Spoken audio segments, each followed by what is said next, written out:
இந்த வீடியோவை உங்களுக்கு வழங்குபவர்கள் பேசஸ் pay secure digital payments with multiple features and great success rate.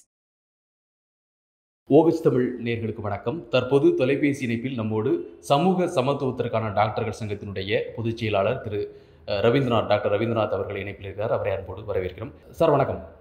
Sir, கிண்டி அரசு பன்னோக்கு மருத்துவமனை டாக்டர் அவர் மீதான அந்த தாக்குதலுக்கு பிறகு அமைச்சர் கொடுத்த அந்த உத்தரவாதம், வாக்குறுதிக்கு பிறகு இந்த போராட்டம் எந்த லெவல்ல இருக்குது? தமிழ்நாடு முழுக்க இந்த போராட்டம் முன்னெடுக்கப்பட்டுள்ளது. அதனால என்ன பாதிப்பு? ஆமா, தமிழ்நாடு முழுவதும் இன்னைக்கு அதாவது வெளிநோயாளி பிரிவு வந்து பாய்காட் பண்ணிட்டு ஆர்ப்பாட்டம் நடைபெறுகிறது.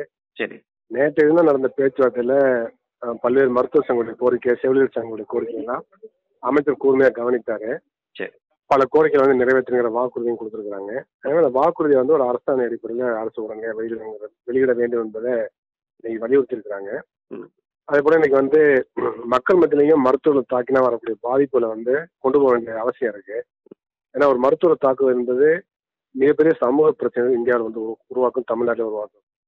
ஒரு அவசர நோயாளிய மருத்துவமனையில வந்து அனுமதிச்சு சிகிச்சை அளிக்கணுங்கிற உணர்வோட மருத்துவம் இல்லாமல் போயிடும். ஒரு பய உணர்வோட சிகிச்சை வழங்கக்கூடிய ஒரு சூழல் உருவாகும். அப்ப எந்த அவசர நோயாளிக்கும் சிகிச்சை வழங்காத ஒரு நிலை ஏற்படுமானால் சமூகத்தை ஒட்டுமொத்த பாதிப்பு. எனவே இந்த விழிப்புணர்வு வந்து மக்கள்கிட்ட கொண்டு போய் சேர்க்க வேண்டிய அவசியம் இருக்கு.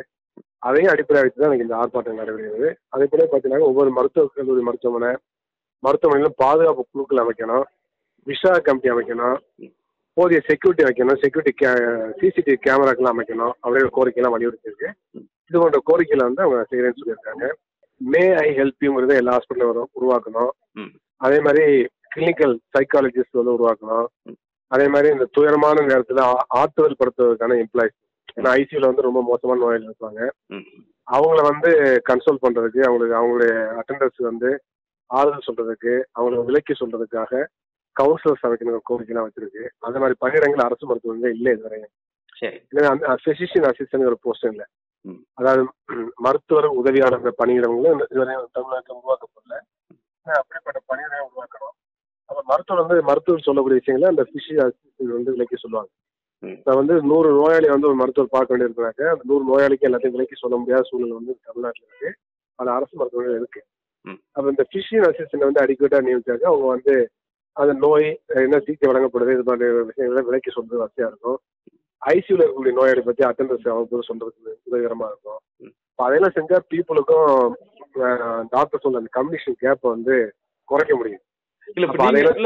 நீங்க சொல்லக்கூடிய இந்த விஷயங்கள், பல்வேறு கோரிக்கைகள் அப்படிங்கிற நீங்களுமே வந்து தொடர்ந்து உங்களுடைய சங்கத்தை சார்பாக பல்வேறு செய்தியாளர் சந்திப்புகளை நடத்துறீங்க. இது குறித்து நிறைய விஷயங்கள் சொல்லிக்கிட்டே இருக்கீங்க. தொடர்ந்து நீங்க இது சம்பந்தமான விஷயங்களை பேசுறீங்க. ஆனா இப்ப நடந்த இந்த சம்பவம் அப்படிங்கிறது வந்து ஒரு மருத்துவமனை பாதுகாப்பு சட்டங்கள்ங்கிறது நிறைய இருக்குது, சட்டத்திட்டங்கள். அந்த சட்டங்கள் வந்து தொடர்ந்து ஒரு உறுதியான முறையில நிறைவேற்றப்படுதா, இல்ல அதுல உள்ள சிக்கல் தான் இந்த போன்ற பிரச்சனை காரணமா இருக்க முடியும்? நீங்க சொல்றது வந்து பலவிதமான கோரிக்கைகள், பணியாளர்கள் பற்றாக்குறை, மருத்துவர் பற்றாக்குறை, மருத்துவர்கள் செய்யக்கூடிய கூடுதல் வசதிகள், இந்த விஷயங்கள். பட் இந்த குறிப்பிட்ட சம்பவம்ங்கிறது வந்து ஒரு ஃபார் எக்ஸாம்பிள் ஒரு மருத்துவமனை தாக்கப்படுறது, ஒரு மருத்துவர் மீதான தாக்குதல் அப்படிங்கிறது வந்து இந்த பாதுகாப்பு சட்டத்துக்குள்ளதானே வருது. ஆமா, அந்த பாதுகாப்பு சட்டத்தின் அடிப்படையில் வழக்கு தொடரணுங்கிறத தொடர்ந்து வலியுறுத்துறோம். கடந்த காலம் நம்ம செய்யல.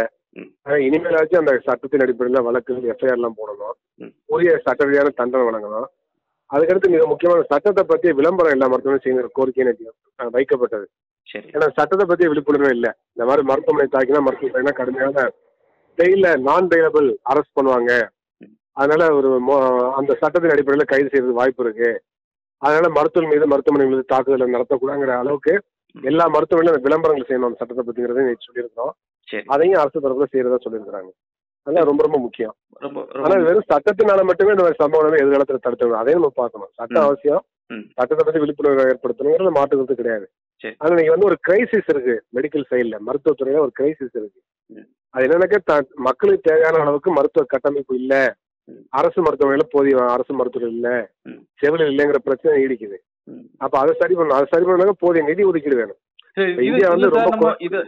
நம்ம ஒவ்வொரு முறையும் பேசும் போதும் மற்ற இந்தியாவில மற்ற மாநிலங்களோட ஒப்பிட்டு பார்க்கின்ற அளவு தமிழ்நாட்டுலதான் அரசு ஆரம்ப சுகாதார நிலையங்கள்ல இருந்து இப்போது நாம பேசிக் கொண்டிருக்கூடிய இந்த பன்னோக்கு சிறப்பு மருத்துவமனையில் வரைக்கும் ஒரு அற்புதமான கட்டமைப்பு வேற எந்த மாநிலத்தில் இல்லாத அளவுல இங்கதான் இருக்குது. இது நீங்க மற்ற மாநிலங்களை போய் பார்த்தால்தான் தெரியுங்கிற ஒரு விஷயமும் சொல்லப்படுதில்ல. அது நீங்க சொல்றது அதுக்கு முரணா இருக்குல்ல?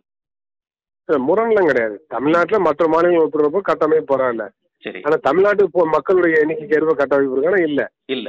தமிழ்நாட்டுல அரசு மருத்துவமனையில் வரக்கூடிய நோயாளிகளுக்கு எண்ணிக்கைக்கு ஏற்ப அரசு மருத்துவர்களுக்கான இல்ல, செவிலியருக்கான இல்ல. அதை நம்ம பார்க்கணும்ல. இதோட மோசம் மற்ற மாநிலங்கள் இருக்கு.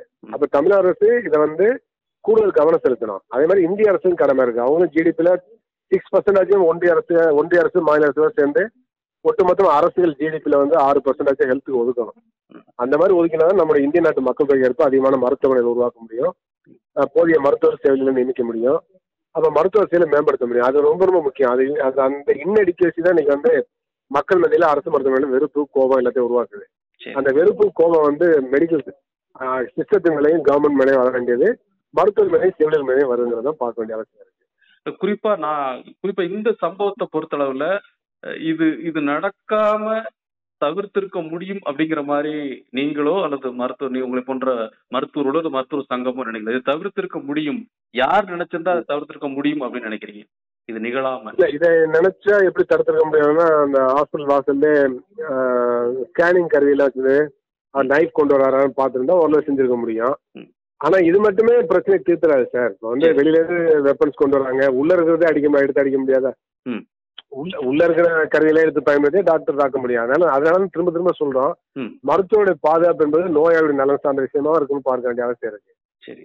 அதனால அதுதான் பாதுகாப்பு உறுதிப்படுத்தும். மருத்துவ கட்டமைப்பு மேம்படுத்துறது, நோயாளிகள் வந்து தரமான சிகிச்சை, இலவசமான சிகிச்சை அவங்களுக்கு தேவையான நேரத்தை கொடுப்பது என்பதுதான் மருத்துவர்களுக்கு முழுமையான பாதுகாப்பு கொடுக்கும். அப்ப இது அரசுடைய கடமை.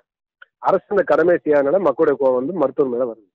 ஏன்னா மருத்துவர்கள் வந்து இந்த பிரச்சனையில வந்து நேரடியாக எந்த விதத்துல அவங்க வந்து இதை சால்வ் பண்ண முடியாது. இது வந்து பாலிசி டெசிஷன், கவர்மெண்ட் பாலிசியை மாற்றணும்.